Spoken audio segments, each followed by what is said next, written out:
बाज सकता ऐसे कि एगो हमार होली बाजा है कि चोली में रंगवा कमल बास डली है, चोली में रंगवा कमल बास डली है, रागा में लौंगड़ में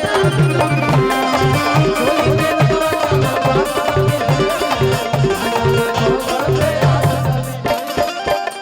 ऐसे नहीं गावत ये घड़ी मैं स्टूडियो में बैठा रहता हूं। सब कलाकार अपन स्टूडियो खोल देला बा, तुरंत एने से गइबो एने से फेकला कोनो रिकॉर्डिंग भइल पतो ना चली तले भइल किल्लो ओने में चोरी हो गई। लेकिन कि पिया बहुत फगुनी पयरिया हर की मोर साड़ी में न डालो पिछु करिया ये डरली कि सैया न डालो रंग न डालो ना तो दूध रे बदन हो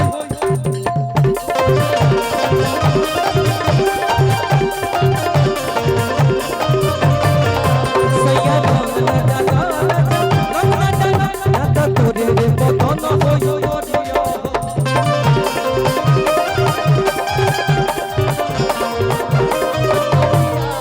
पिया मोहब्बत फगुनी पयरिया मोर साड़ी में न डालो पिछु करिया हो सैया रंग न डालो ना तो दूध रे बदन हो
अब भोजपुरी में वो इसने गायिका बाड़ी जे एट ए टाइम गा देवेली न तो निमन निमन लोग बेसुरा बेताला हो जाला। हां भाई सोनी जी हो गई, हां जी तारीफ कीजिए भैया। ए देखो पियर फराक वाली होने बिया कैसे बा हो गरवा अरे बाड़ू गोरी फूल झड़ी बाड़ू अरे पापा के परे बाड़ू ई परी के पारा लागतिया कि कच कच मारा तारू लात मारा तारू लात मारतिया मारा तारू तो पियर फराक वाली ई दोनों में से कौनो नहीं है, ई दोनों में से कौनो नहीं है। अरे कि लइकी भइला सवा अरे बाबू रे बाबू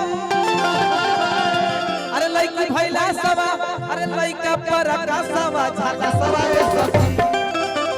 असैया मिलर मोसू बसवा झाला सवा रे सखी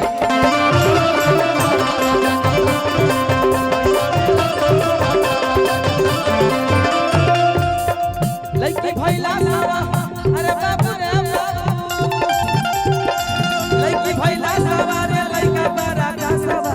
लइकी भइला सवा रे लइका पर आकाशवा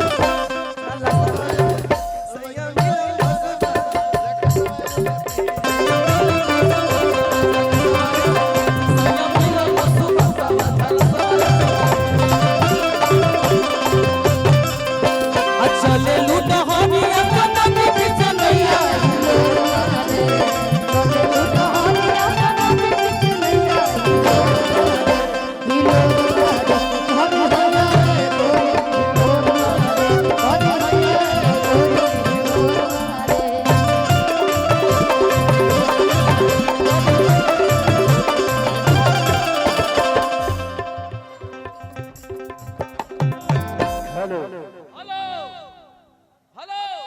हेलो एगो जोगीरा बोल दलो सारा हो जाओ जोगीरा बोल दो